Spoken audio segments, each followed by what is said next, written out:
کیا اب جانتے ہیں کہ برصغیر کی تاریخ کا پہلا عظیم بادشاہ کون تھا جس نے ایک متحدہ سلطنت قائم کی؟ جی ہاں، وہ تھا چندرگپت موریہ۔ آئیے اس کی شاندار کہانی سنتے ہیں۔ چندرگپت کی پیدائش تقریباً 340 قبل مسیح میں ہوئی۔ وہ غریب گھرانے سے تعلق رکھتا تھا، لیکن اس کے خواب بہت بڑے تھے۔ تقدیر نے اسے ایک ایسے شخص سے ملا دیا جس نے اس کی زندگی بدل دی، اور وہ تھا عظیم فلسفی اور استاد چانکیہ، جسے کوٹلیہ بھی کہا جاتا ہے۔ چانکیہ نے چندرگپت کو سیاست، جنگی حکمت عملی اور قیادت کے فن میں تربیت دی۔ اس وقت ہندوستان پر نند خاندان کی حکومت تھی، جس کا بادشاہ دھنانند عوام پر ظلم اور بھاری ٹیکسوں کی وجہ سے بدنام تھا۔ چندرگپت نے عوام کی حمایت اور چانکیہ کی رہنمائی میں نند سلطنت کے خلاف بغاوت کی۔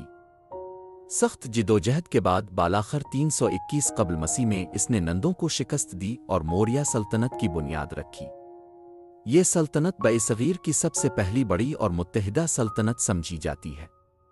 چندرگپت نہ صرف ایک بہادر جنگجو تھا بلکہ ایک بہترین منتظم بھی تھا۔ اس نے اپنی سلطنت کو صوبوں میں تقسیم کیا، گورنر مقرر کیے اور قانون و انصاف کا نظام مضبوط بنایا۔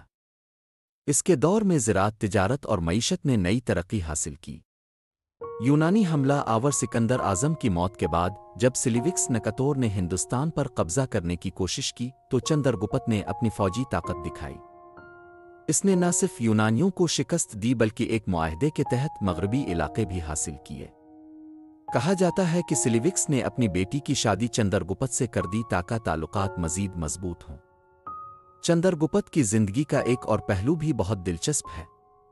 اپنی جوانی میں وہ ایک فاتح اور حکمران تھا، لیکن بڑھاپے میں اس نے دنیاوی شان و شوکت چھوڑ دی۔ اس نے جین مت اختیار کیا اور کرناٹک کے علاقے میں سخت تپسیا کرتے ہوئے اپنی باقی زندگی گزاری۔ آخرکار تقریباً 297 قبل مسیح میں وہ دنیا سے رخصت ہو گیا۔ چندرگپت موریہ کی کہانی ہمیں یہ سبق دیتی ہے کہ غربت اور مشکل حالات کبھی رکاوٹ نہیں بنتے اگر انسان کے اندر خواب، محنت اور رہنمائی موجود ہو۔